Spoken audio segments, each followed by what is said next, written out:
Why do you want to work out? What is your goal?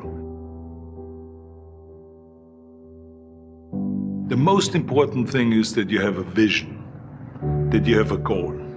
Because without that vision and without that goal, again, you're drifting around and you're never going to end up anywhere. Fala, meus queridos Brain Gainers, estamos começando aqui mais um episódio do podcast Brain Gains com seu apresentador Caio Botura. Para quem não me conhece, eu sou um fisiculturista natural profissional aqui nos Estados Unidos pela federação da NGA. Já vou competir daqui a um mês na OCB, que é uma nova federação buscando um novo Procard aí. E hoje o nosso podcast é de perguntas e respostas, né? Eu fiz um post lá no meu grupo fechado para quem comprou os meus livros, né, um livro de dieta especificamente, para vocês mandarem perguntas para eu responder no meu próximo podcast. E eu fiquei muito feliz de ter feito isso porque saiu bastante pergunta bem inteligente, né? Geralmente a gente posta no Facebook, na minha página, que é um pouco maior, tem 56 mil likes, tem umas perguntas bem assim, cara, 1 minuto de Google você sabe, umas perguntas que não fazem muito sentido, o cara respondendo a própria pergunta na pergunta dele, mas vieram bastante pergunta inteligente. Acho que porque a galera já leu meu livro, já entende um pouquinho mais da dieta, de como tudo funciona, os macronutrientes, então ficou bem bacana, tá? É claro que tem aquelas perguntas mais comuns, que é mais fácil de perceber, mas a pessoa às vezes não entendeu ainda, eu vou exemplificar aqui. E desculpa você que não está no grupo, provavelmente você não comprou meu livro, mas eu, com muito carinho, criei cupom de desconto para os ouvintes do podcast de 20%, beleza? Então 20% é um desconto muito bom. Lembrando que o link para comprar meus livros está sempre na descrição do podcast ou de qualquer vídeo meu lá do YouTube, né? Eu tenho um canal no YouTube que chama Caio Botura. Se você não sabe, estamos chegando aí aos 350 mil inscritos. E o cupom de desconto é Brain Gains, tudo junto, tá? Sem letra maiúscula, tudo minúsculo, Brain Gains. E você ganha 20% de desconto. E é mais ou menos isso daí. Queria lembrar vocês novamente de dar aquela avaliação 5 estrelas, né? A gente já tá com 130 avaliações 5 estrelas, ficamos no top 1 essa semana. Muito obrigado, galera. Eu fico muito feliz em saber disso. Eu tô muito feliz com esse podcast, tá dando muito certo. Vou chamar outros grandes nomes para vir participar aqui, e para isso eu preciso da ajuda de vocês a promover, né, o podcast. Às vezes postar no Stories, que você tá ouvindo, alguma coisa do tipo, sempre dá uma ajuda boa. E último aviso aqui é lembrando que a Power Foods sempre tem promoções muito boas lá na centralfit.com.br, e você pode usar o meu cupom CAIO20 para produtos Power Foods. Eu tava numa reunião com eles outro dia, cara, eles estão vindo com umas novidades muito top. Saiu sabor novo de BCA, que antes só tinha limão, eu já tava cansado até, mas saiu mais 4 sabores de melancia, tangerina, uva, etc. E vai sair umas barrinhas aí, galera, que vocês não estão ligados. Coisa muito boa mesmo que tá vindo por aí. Mas acho que eu vou parar de falar por enquanto e vamos ao podcast. Vamos começar!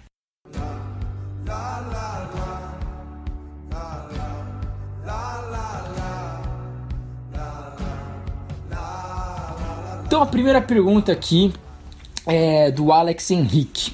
Quais as principais diferenças entre o treino de um homem e de uma mulher?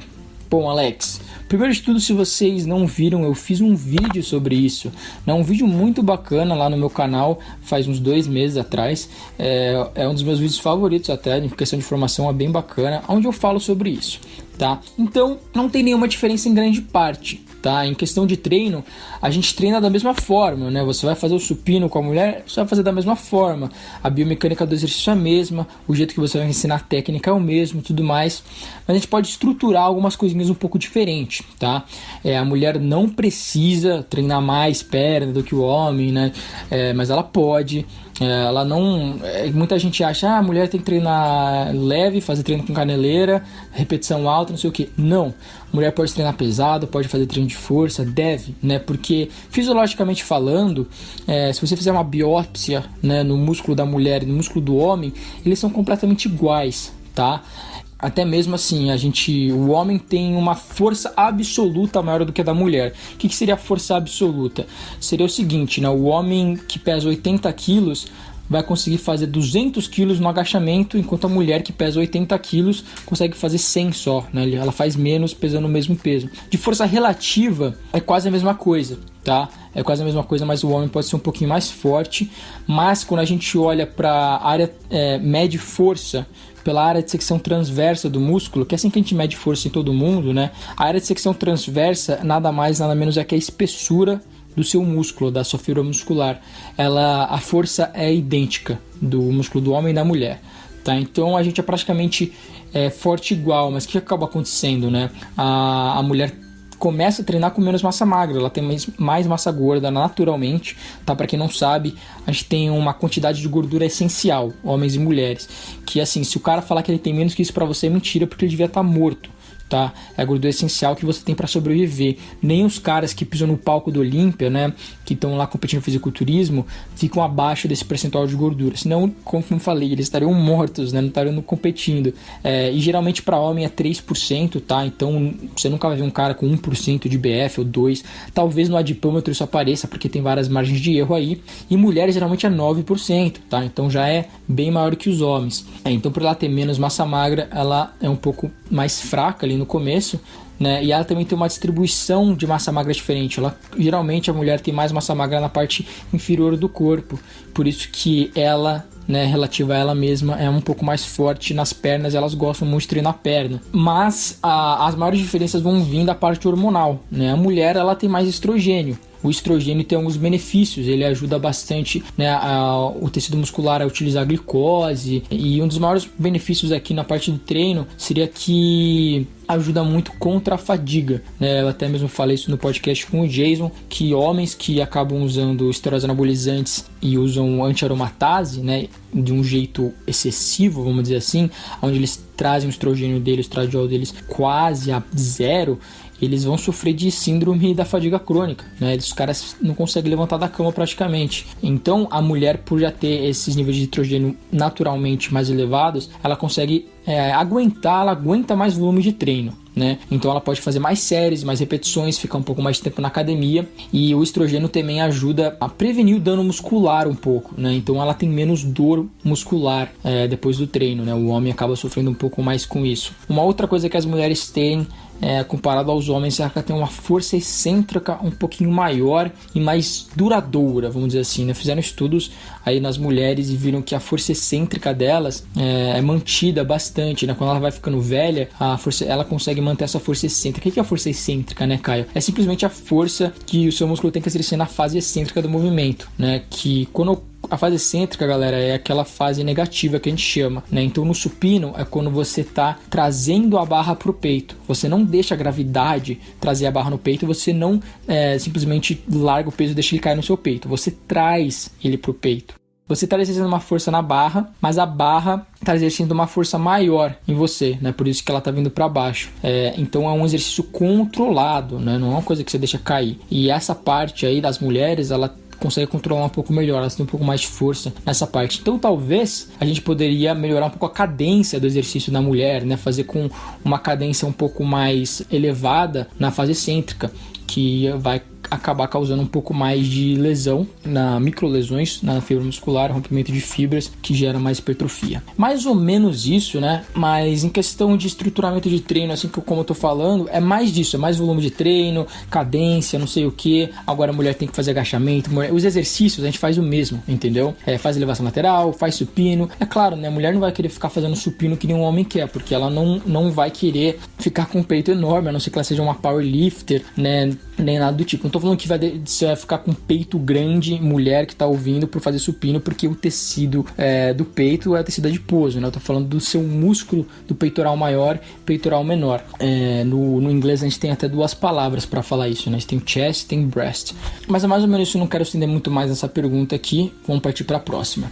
O Léo Kendi: como manter a dieta em um período que não se pode treinar? Como numa lesão ou numa gripe. Fiquei 2 semanas sem treinar por causa de uma lombalgia, agora tô gripado. Nessas 2 semanas, perdi tudo que eu ganhei nos últimos meses. Então, Léo, é o seguinte, irmão. Primeiro de tudo, eu acho muito difícil, quase impossível, assim, você perder tudo que você ganhou nos últimos meses em 2 semanas, né? Tudo depende de muita coisa, é claro. Se você passou 2 semanas sem comer nada, capaz de você ter perdido bastante coisa. Mas é muito normal a pessoa fazer esse exagero, né? Ah, perdi tudo por causa de uma gripe. Nossa, já era. Perdi todo o meu esforço de anos na academia. Você pode ter perdido tudo se os seus ganhos foram muito baixos nos últimos meses, né? Se você ganhou muito pouca massa magra, se você não teve uma evolução tão boa. E se você não se alimentou direito nas suas semanas, é claro. Eu acho que se você consegue manter a dieta, né? Porque só o fato de comer, você já gera o anabolismo, você já gera uma síntese proteica, né? É claro que é muito legal. Eu tava lendo um livro hoje do Lion McDonald falando da proteína. O nosso corpo tem um negócio que chama de ciclo diurno de proteína. Então, a gente estimula a síntese proteica, né? A síntese proteica tá trabalhando para construir, talvez, tecido, etc. E na parte que a gente não come, entre refeições e à noite, a gente degrada a proteína. Às vezes essa degradação da proteína também o seu tecido muscular, o tecido, qualquer tipo de tecido, talvez do seu trato intestinal, está liberando aminoácidos na sua corrente sanguínea para manter um nível mais estável.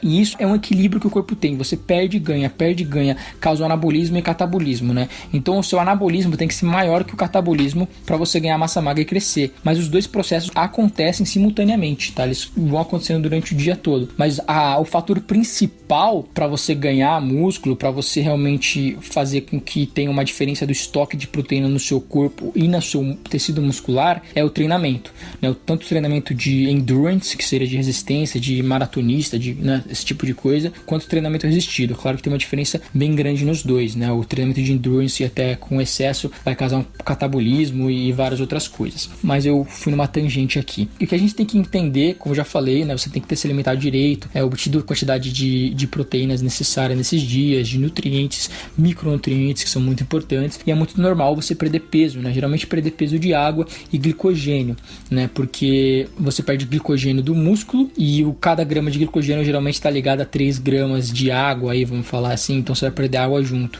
tá? Porque talvez você consome menos carboidrato porque você não treinou, você não tá com tanta fome, o seu corpo não tá pedindo aquela energia e aquele glicogênio de volta, né? Então você provavelmente perdeu peso de água, glicogênio e talvez um pouquinho de massa magra, o que é normal também, que você ganha muito rápido. Mas o nosso músculo é um tipo de esponja.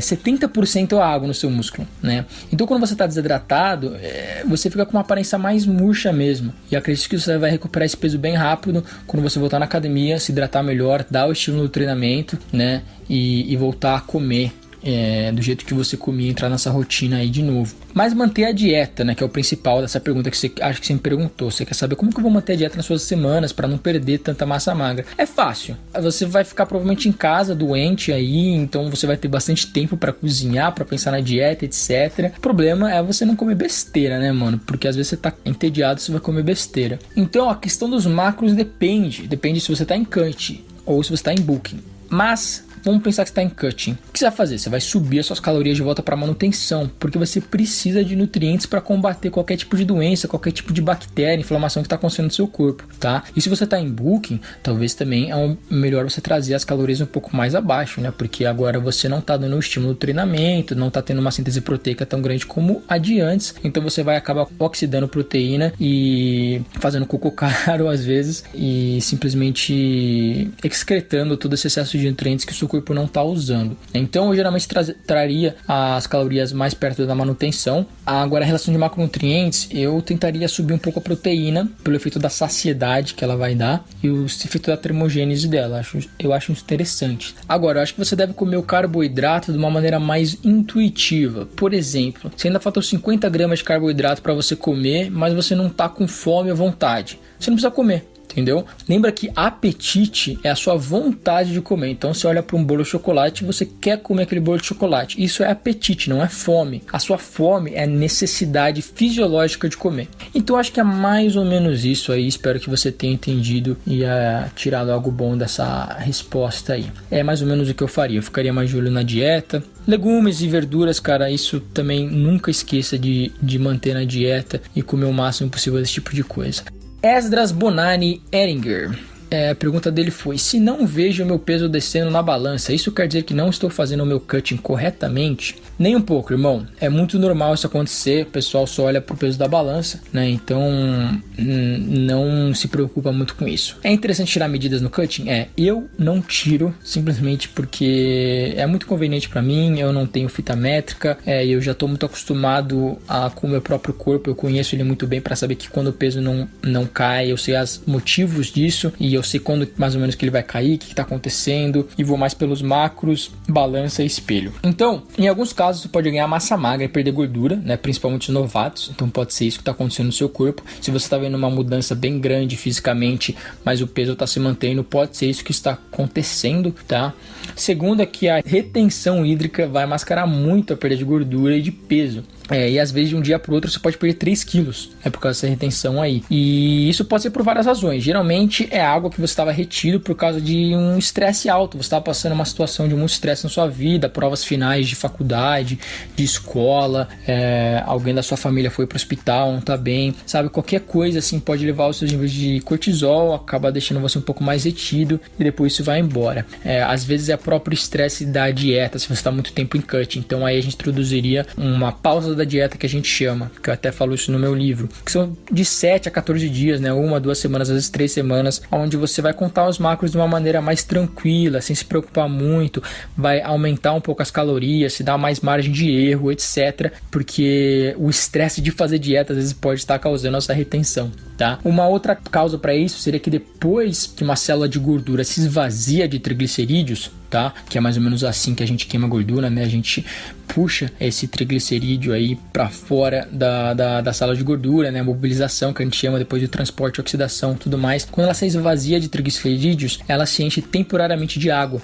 E uma das razões para isso é que o glicerol atrai um pouco de água, tá? Então, imediatamente você não vê nenhuma diferença no peso ou na aparência. E depois de um tempo, né, essa água vai embora e você perde peso bem rápido e vê essa diferença física no espelho e na balança também, tá? Então, às vezes pode ser que você está num cutting aí e você estagnou 1, 2 semanas. Aí, do nada, de um dia pro outro, assim, você perdeu, sei lá, velho, 1,5 kg, 2 quilos e você acordou bem mais seco. Pode ser isso que aconteceu. Isso geralmente acontece bastante com gordura visceral também, tá? Que é aquela gordura em volta dos nossos órgãos, não a gordura debaixo da pele. Então eu acho que é mais ou menos isso daí.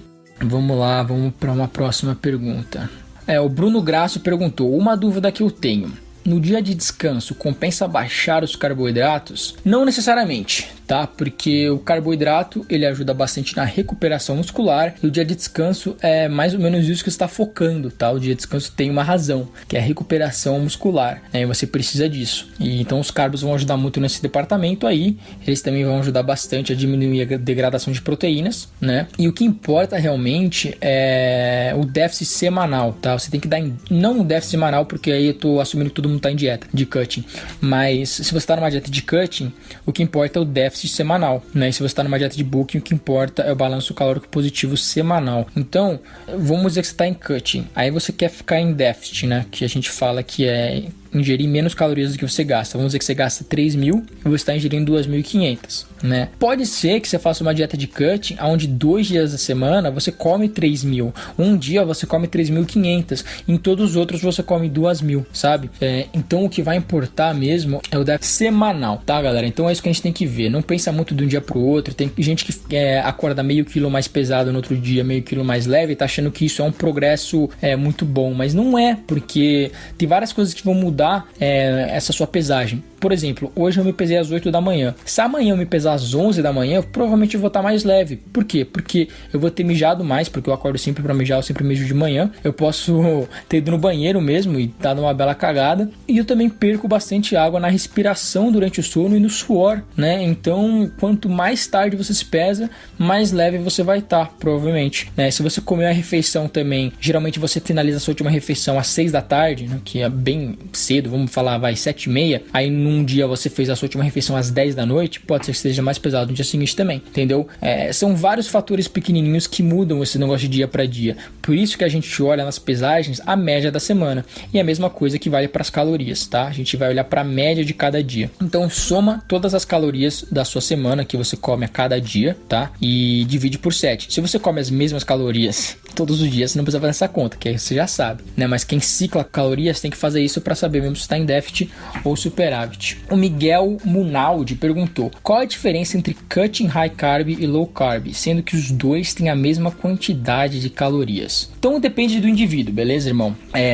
Geralmente essa questão aí é de performance. A diferença é performance. Quando eu digo performance, eu quero falar de desempenho na academia e talvez apenas se sentir bem, né? Bem-estar. Isso importa muito para muita gente, né? Às vezes você não se dá muito bem com carboidratos porque você é resistente à insulina. Eu vou falar disso aqui daqui a pouco. Então a disposição, bem-estar, desempenho é a maior coisa de tudo, né? Porque quando você está com as calorias iguais, é isso que vai ditar se você quer perder peso ou ganhar peso, né? Aí você vai escolher, né? Você, claro, vai ter a sua meta de proteínas, que geralmente vai ser bem parecida para a maioria das pessoas, né? Você tem que ter aquele mínimo ali, requerimento de proteína, requisito de proteína para manter a massa magra no cutting e ganhar a massa magra no bulking, porque sim, dá para você ganhar massa magra no cutting, mas é um assunto bem específico. A gente pode cobrir isso talvez em outro podcast e não é todo mundo que vai conseguir fazer isso, né? Geralmente são novatos que fazem isso e pessoas obesas, mas aí a sua distribuição de macronutrientes vai depender muito de você.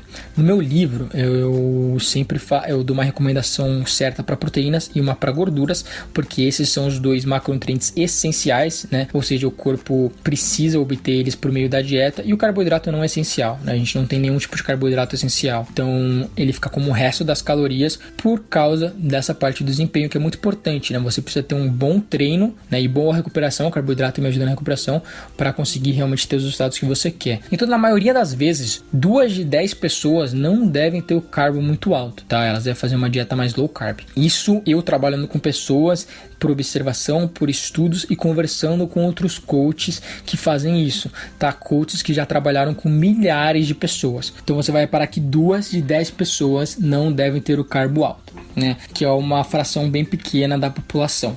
Então, geralmente, indivíduos resistentes à insulina que vão ter esse problema, né? Isso é raro de acontecer em pessoas saudáveis que se exercitam normalmente. É mais comum em indivíduos obesos e indivíduos mais idosos, né? As pessoas mais idosas também têm esse problema por perder massa magra ao longo da vida e ganhar massa gorda. É um processo que acontece naturalmente. Elas ficam mais resistentes à insulina. E a resistência à insulina nada mais nada menos é que a dificuldade do seu corpo em utilizar carboidratos, né? Porque ele é irresponsivo à insulina, né? Você produz insulina, mas ela não tem o efeito que ela tem numa pessoa saudável. Então você precisa produzir mais insulina para conseguir ter o efeito que você quer dela, e aí fica uma bagunça no seu corpo, porque a insulina muito alta não é algo interessante, né? Que a gente quer também. Então, se você é resistente à insulina, você vai sentir um pouco mais letárgico quando você come uma refeição bem alta em carboidrato, né? Logo depois de uma refeição bem alta de carboidrato, se você quer tirar um cochilo, se você fica cansado, e se logo depois de um tempo você já está com fome, pode ser que você seja resistente à insulina, né? Uma pessoa que é sensível à insulina, ela come bastante carboidrato, ela sente bem, ela sente energizada, ela quer treinar, ela fica vascularizada, né? Então os fatores, o maior fator aí é a idade, o histórico familiar de diabetes e a presença de uma condição em mulheres chamada de síndrome do ovário policístico, tá? Que é quando a mulher tem um ciclo menstrual com menos frequência. Geralmente, se demora mais de 35 dias para ela ter o ciclo menstrual, ela vai ter essa síndrome, né? Ela tá nessa categoria aí. Mulheres com essa condição geralmente têm níveis de androgênio maiores, que seriam os hormônios masculinos, né? Como a testosterona, e isso acaba deixando elas um pouco mais propensas a ter essa certa resistência à insulina, né? Então, é mais ou menos isso, né? Mas, em uma dieta de cutting, tá? Quando você está no final de uma dieta de cutting para secar ali o finalzinho, o low carb pode ser interessante, tá? E o low carb, quando eu falo, é geralmente 20% das calorias diárias, né? De todas as suas calorias provindas de carboidratos. Por quê? Porque uma dieta low carb dessa maneira já vai inibir naturalmente os receptores alfa-2, que é um adrenoreceptor mais comum aí na sua tecido adiposo teimoso, né? Nas mulheres seriam o quadril e as coxas, e nos homens seria a parte abdominal e lombar, e isso já vai ajudar a você a queimar essa gordura teimosa com aeróbico, etc. Então isso pode ser interessante nessa fase final, mas é claro, não é todo mundo que vai se sentir bem, principalmente no cutting, onde você precisa ter uma recuperação melhor também, né? Senão você vai parecer que foi atropelado todo dia. Mas é mais ou menos isso, espero ter respondido a sua pergunta aí. O Rafael Barroso perguntou: aeróbico é melhor fazer em jejum, pela manhã, antes do treino ou depois do treino? O que é melhor no cutting, né? Então, Rafael, é o seguinte, irmão, tudo depende sempre. Todas as suas perguntas que vocês fizerem, a resposta vai ser sempre a mesma, depende, né? Então é o seguinte, eu vou fazer um vídeo, já saiu na verdade, tem um vídeo aí no meu canal que saiu na terça-feira agora sobre aeróbicos, e eu discuto todos eles, o aeróbico jejum, o LIS, que seria o Low Intensity Steady State, que seria o aeróbico de baixa intensidade alimentado, né? E o HIIT, que seria o aeróbico de alta intensidade. O aeróbico jejum, ele é bom porque é bom para você começar o dia com ele. A pessoa fica bem mais disposta, ela tem mais energia durante o dia, é interessante por causa disso, mas muita gente fala que o aeróbico jejum é bom porque você usa a gordura como energia, então você está queimando mais gordura. Isso não é verdade, porque pensa comigo, se eu fizer um bulking, tô querendo ganhar peso, só que eu faço aeróbico jejum todo dia, será que eu vou crescer seco? Só vou ganhar massa magra porque eu tô queimando toda a minha gordura no aeróbico jejum de manhã? Não é assim, o seu corpo é inteligente, né? Se fosse assim seria muito fácil. Queimar gordura, né, usar gordura como fonte de energia não quer dizer que você está tendo uma queima de gordura total maior. Por quê? A sua queima de gordura vai ser ditada de acordo com o déficit calórico no período de 24 horas ou na semanal, né? Então, se você está em déficit calórico, você provavelmente vai perder gordura, né? Se você estiver treinando, fazendo treinamento resistido, comendo proteína e tudo mais. Então, o que eu quero falar é que não pensa que aeróbico jejum é a melhor coisa para perder gordura, blá, blá, blá. Não. É eficaz? Só que é o seguinte, se você queimar 400 calorias no aeróbico em jejum, queimar 400 calorias no HIIT e tiver um déficit de 500 calorias no dia, é a mesma coisa, entendeu? Só que o HIIT, né, o aeróbico de alta intensidade, por que ele é bom? Porque ele aumenta o EPOC, né, que seria o Excess Pause Oxygen Consumption, tá? Que é isso? É quando o seu corpo ainda está trabalhando, está gastando calorias para trazer o seu batimento cardíaco de volta ao normal e a temperatura do corpo de volta ao normal também, né? Porque você cria um déficit de oxigênio quando você faz o exercício em alta intensidade e depois você tem que recuperar isso. Simplificando, é que você mantém, né, o seu batimento cardíaco um pouco elevado, você mantém o seu gasto calórico elevado pelo resto do dia, né? O aeróbico jejum não faz isso. Então, quando você parou de fazer aeróbico em jejum, você vai queimar calorias normais durante o dia como o seu corpo queimaria normalmente, né? Usaria as normal. Depois do HIIT, você tem um aumento disso, então você continua queimando calorias mesmo tendo parado de fazer exercício. É interessante por quê? Porque o HIIT vai ter uma duração menor do que o AERT também, então vai promover menos perda de massa magra, principalmente para naturais, porque de manhã o cortisol vai estar mais elevado e você vai estar fazendo aeróbico em jejum com cortisol mais elevado, e aeróbico de longa duração também eleva mais o cortisol ainda, né? O HIIT, ele também aumenta a sua sensibilidade à insulina, né? Ele também diminui o seu apetite, então é bem interessante. Eu não estou falando que o HIIT é melhor que o AEG, tudo depende da pessoa. Tem gente que não se dá bem com o HIIT, né? Tem gente que fica muito dolorido com o HIIT. O HIIT, ele é taxante muito nas pernas, principalmente. Então, um cara que treina 2 vezes perna por semana e ainda faz HIIT 4 vezes por semana, pode entrar em overtraining. Então, você tem que tomar bastante cuidado, tá? Então, tem muita coisa que a gente tem que olhar. Eu gosto de combinar um pouco de tudo. Agora, o LIS, que é o Low Intensity Steady State, é quando você faz o que você vê os bodybuilders fazendo bastante. Depois do treino, você vai numa esteira inclinada e fica lá andando. Você tem uma intensidade correta, tá? Que é geralmente cerca de entre 70% a 80% do seu batimento cardíaco máximo. Isso geralmente é 130 a 140 batimentos por minuto, tá? Então pensa assim, que você está fazendo aeróbico ali andando na esteira, você consegue conversar com a pessoa do seu lado, tá? Você consegue manter uma conversa com eles, só que uma conversa quebrada. Tipo assim,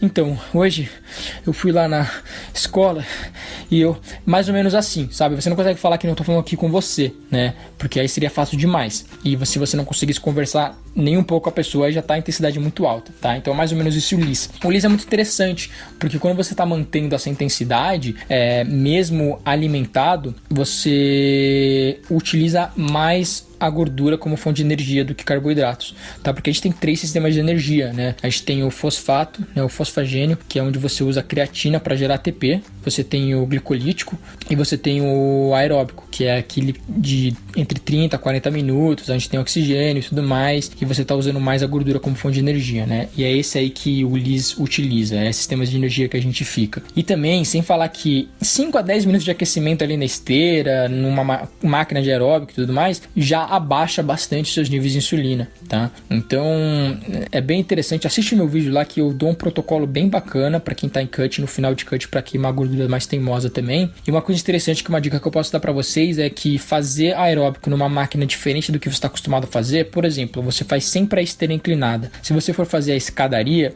você vai ter um liberamento, uma resposta hormonal de catecolamina maior. Isso vai ajudar mais na perda de gordura e na queima de calorias. Então é muito interessante também. Fica a dica aí para você.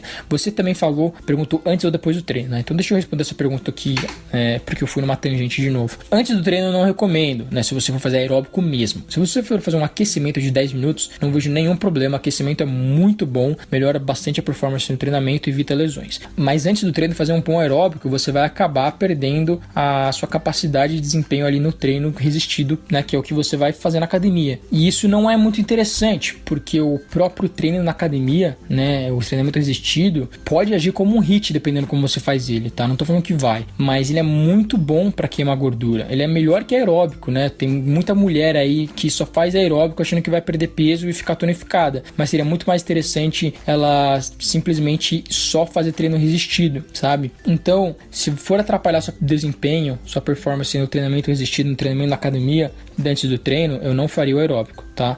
Ou depois do treino, porque aí você tá com estoque de glicogênio mais baixo, você tá com uma insulina mais baixa e você, né, pode simular um AEG ou fazer o HIIT normalmente. Eu geralmente faço o aeróbico depois do treino, não tem problema. Muita gente fica com medo de fazer porque acha que vai perder músculo dessa maneira, não sei o que, mas não, pode ficar tranquilo, pode fazer. Claro, não vai fazer 2 horas de esteira depois de treinar 1h30, né? Tudo tem que ter um pouco de bom senso, mas fica tranquilo. Tá? E é mais ou menos isso aí, a diferença de cada aeróbico. E se você quer fazer a EG, tá? Que eu falei um pouco mal do AEG, assim, vamos dizer. Mas se você quer fazer AEG, pode fazer. Eu faço AEG, tá? Só que assim, você tem que lembrar que você tem que ter tempo pra fazer isso, certo? Se você é um cara que acorda às 5 da manhã pra ir pra faculdade, pro trabalho, você não vai querer ficar acordando às 3 da manhã pra fazer AEG, entendeu? Não faz sentido, é inconveniente. Isso não vai te trazer um benefício maior, né? Então pensa nisso, encaixa o que dá pra encaixar no seu treino. E é mais ou menos isso aí, irmão. Espero ter respondido e espero ter te ajudado, cara. O Thiago Ferreira de Souza perguntou assim: sendo que a gordura tem 9 calorias por grama, e se eu estiver numa dieta cetogênica, né? Dieta cetogênica, para quem não sabe, é quase zero carbo praticamente. 5% das calorias diárias vai vir de carbo, geralmente carbo de legumes, verduras, etc. Eu terei mais energia do que se eu estivesse numa dieta high carb? Não, nem um pouco, cara, porque é o seguinte: se você tá numa dieta cetogênica, você ainda tá contando os macros, acredito eu, né?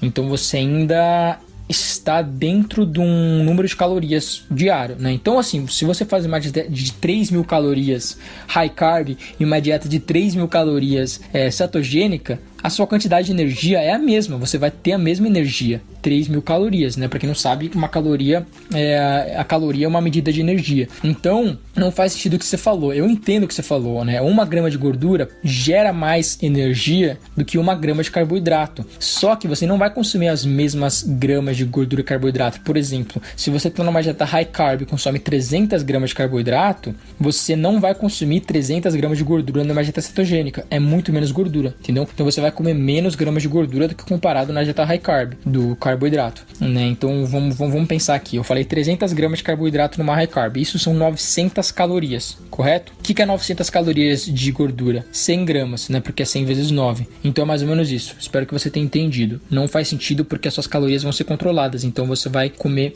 menos gramas, tá? Então é mais ou menos isso daí. Lucas Pereira, qual a melhor frequência de treino? ABC 2 vezes, ABC ou ABCDE? Bom, irmão, eu escrevi meu livro de treinamento, eu falo muito sobre isso nele, tá? Sobre frequência, volume e intensidade. Sendo que a frequência é um dos fatores mais influentes e importantes no treino do natural. Ou seja, você tem que ter no mínimo um estímulo de 2 vezes na semana daquele músculo no treino. E você estruturou a sua pergunta de um jeito meio estranho. Você falou qual a frequência de treino? ABC 2 vezes, ABC ou ABCDE? Isso não é frequência de treino, isso pode até ser, dependendo de ponto de vista você está olhando. Por quê? Porque eu posso fazer um treino ABCDE onde eu estimulo cada músculo 2 vezes. O ABC 2 vezes já é, de praxe aí um treino que estimula cada grupo muscular 2 vezes. Eu também posso fazer um ABC onde eu também estimulo cada grupo muscular 2 vezes, porque as pessoas acham que cada letra corresponde a um grupo muscular, mas não é. Cada letra corresponde a um treino. Um treino, eu posso mudar simplesmente o último exercício dele e é um treino diferente, entendeu? Ou eu posso trabalhar o mesmo grupo muscular, mas com exercícios totalmente diferentes e é um treino diferente, tá? Então a gente tem que pensar nisso. Agora, você perguntou qual que é a melhor frequência de treino? A melhor frequência de treino, como eu já falei, é estimular pelo menos 2 vezes cada grupo muscular, e se você tem uma deficiência em algum grupo muscular, eu estimularia até 3 vezes, tá? É claro, quando você estimula 3 vezes, não é pra você fazer um treino completo 3 vezes na semana, né? Não é pra você fazer, 30 séries de supino 3 vezes na semana. Vamos dizer que você faz o ABCDE agora, tá? E você tá treinando peito e o seu treino de peito tem 15 séries de exercícios para peito, né? Não 15 séries de um exercício. Contando todos os exercícios que você faz para peito, tem 15 séries aonde você foca no peitoral. É isso uma vez na semana. Você pode dividir esse treino 2 vezes e fazer 7, vou até falar 7 séries. Vou fazer 7 séries de peito em cada dia. Ou seja, seu treino vai encurtar, vai ter menos duração, você pode encaixar outros grupos musculares com esse treino, fazer mais coisa, de outros grupos musculares, só que agora você está treinando o peito 2 vezes na semana, você está estimulando a síntese proteica naquela área 2 vezes na semana, você provavelmente vai ter um melhor resultado mesmo fazendo apenas 14 séries por semana, que seria menos que 15 que você fazia antes, que seria 15 vezes uma vez na semana ou 2 vezes 7 séries na semana. Só pela frequência ser maior, você já vai provavelmente ter um resultado melhor, se você é natural e etc,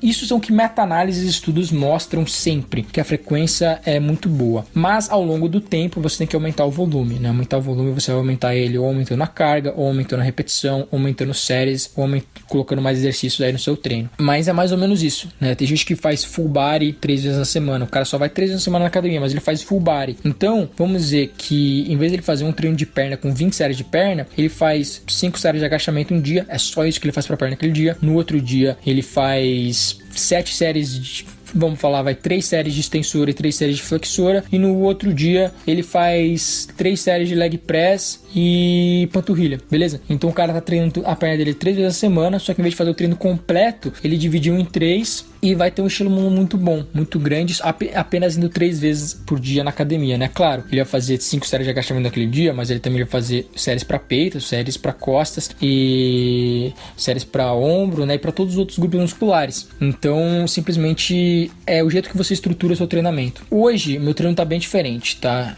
Tá bem diferente mesmo, é até difícil de explicar. Mas eu treino braço praticamente todo dia. Só que você fala, caralho, cara, você faz braço todo dia, como é que você não fica em overtraining, Como é que você não fica com o braço super dolorido? Como é que você consegue treinar assim? Porque eu faço um exercício de braço por dia. Eu faço 3 séries de bíceps em um dia. E o braço, o bíceps, o meu, até mesmo pelo menos, mas da maioria das pessoas, é um músculo de recuperação muito rápida, Então eu consigo fazer isso. Às vezes eu faço 5 séries, às vezes eu faço 6, mas geralmente é isso aí, é um volume menor com uma frequência bem maior.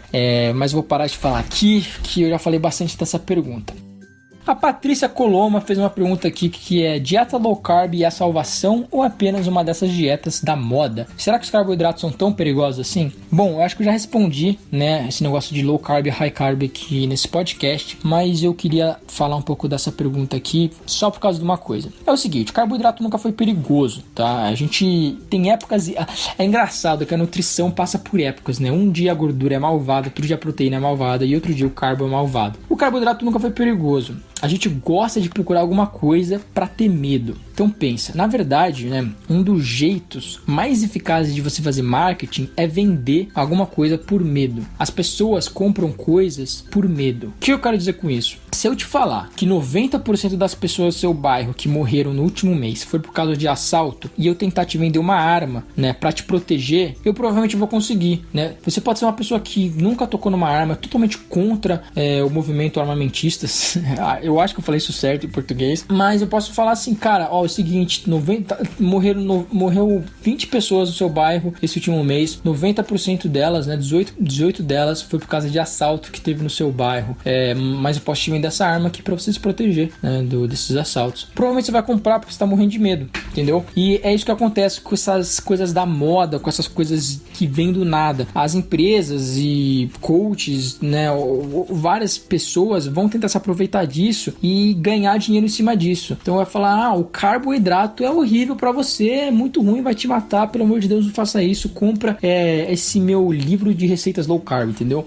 É mais ou menos isso que eu tô querendo dizer aqui. A dieta low carb é ruim? Não, não é ruim, não tô falando que ela é ruim, ela pode ser boa pra muita gente, mas depende de você, depende de vários fatores. Eu nunca fiz low carb, eu não gosto de low carb, não funciona comigo, né? Eu falar que eu nunca fiz, não funciona, fica meio hipócrita aqui. Mas na verdade eu já fiz low carb com um coach meu que no meu cutting ele me restringiu completamente e foi aí que eu conheci a dieta flexível e eu pensei, ou eu começo essa dieta flexível maluca aqui, né? Ou eu nunca mais compito no fisiculturismo, porque isso daqui é uma coisa de louco. Não consigo comer 30 gramas de carboidrato por dia, eu passo mal, entendeu?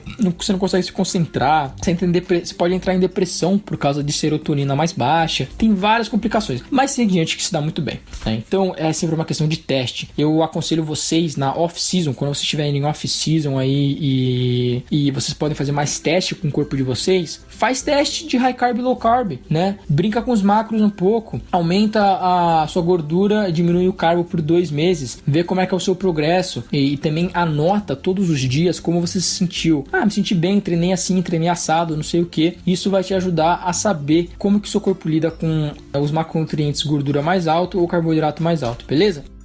Então, última pergunta aqui, Gabriel Passos.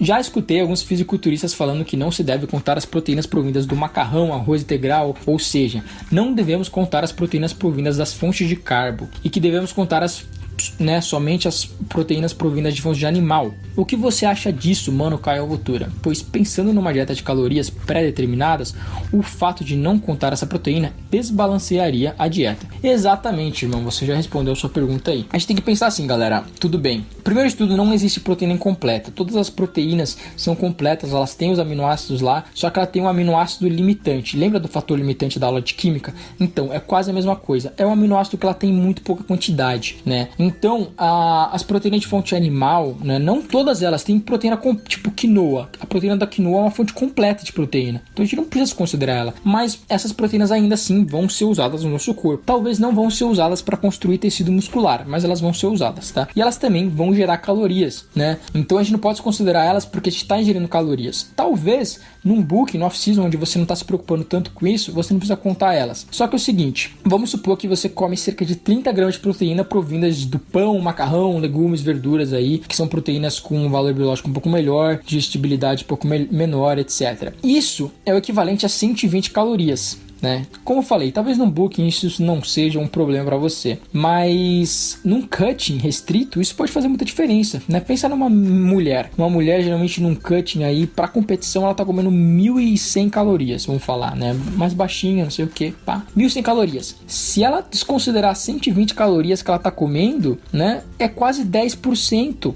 É 10%, é mais de 10% das calorias totais dela que ela tá ignorando, né? Então é bom contar, mas aí o que a gente faz? Eu recomendo você aumentar entre 20% a 30% das proteínas totais, para você balancear o aspecto de qualidade e aminograma aí das proteínas. Então é o seguinte, vamos pensar que você calculou 2 gramas por quilo de proteína e você pesa 70 quilos. Isso seria equivalente a 140 gramas de proteína por dia, correto? Se você aumentar 20%, você teria que consumir 168 gramas de proteína por dia. Então você muda isso, você dá esse aumento para balancear esse tipo de coisa, tá?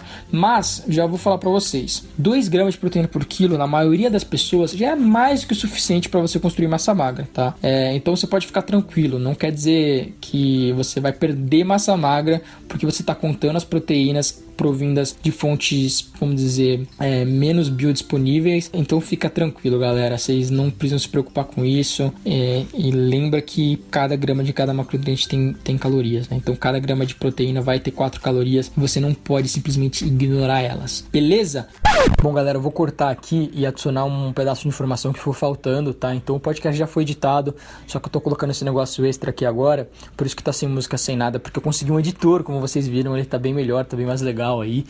Muito obrigado, o Daniel, tá, que tá editando aí os podcasts. Ele vai fazer um teste comigo de 2 podcasts mais ou menos.